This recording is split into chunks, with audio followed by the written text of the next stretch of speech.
Esselamu Aleyküm ve Rahmetullah. Değerli izleyicilerimiz, kardeşlerimiz, bacılarımız. Allah'ın izniyle Pənahtayın evinin tikilişi devam ediyor. Gördüğünüz gibi perdeler koyulup. Burada inşallah ki hamam olacak. Bu tarafta mətbəx nəzərdə tutulubdur. Burada ve bu sol tarafta inşallah yatak otağı olacak.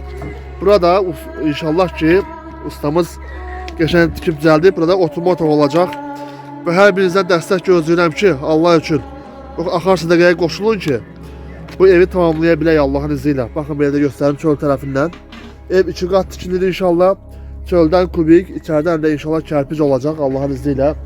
Mən dəfələrcə göstərmişəm ki, bu Pənahtay harda, necə yaşayır, hansı şəraitdə yaşayır. Vəziyyətləri doğrudan da pis idi. Belə göstərim, təxmini qabaqda gördüğünüz evdə yaşayırdılar.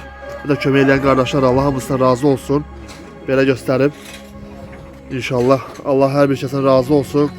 Xahiş edirəm Allah üçün sizə dəstək olmağa davam edin ki, evi yekunlaşdıraq.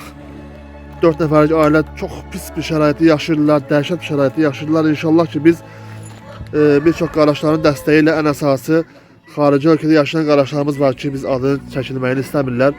O qardaşlarımız daha çox dəstək olur evin tikilməyində. Allah onları qorusun, əziz çıxan qardaşlardır. Allah onlara bərəkət versin. Kart hesabımız videonun üzerinde veya sayfada qeyd olunub. Sayfamda daxil olarak karta baxa bilərsiniz. Allah mağazanın işinizə bərəkət versin.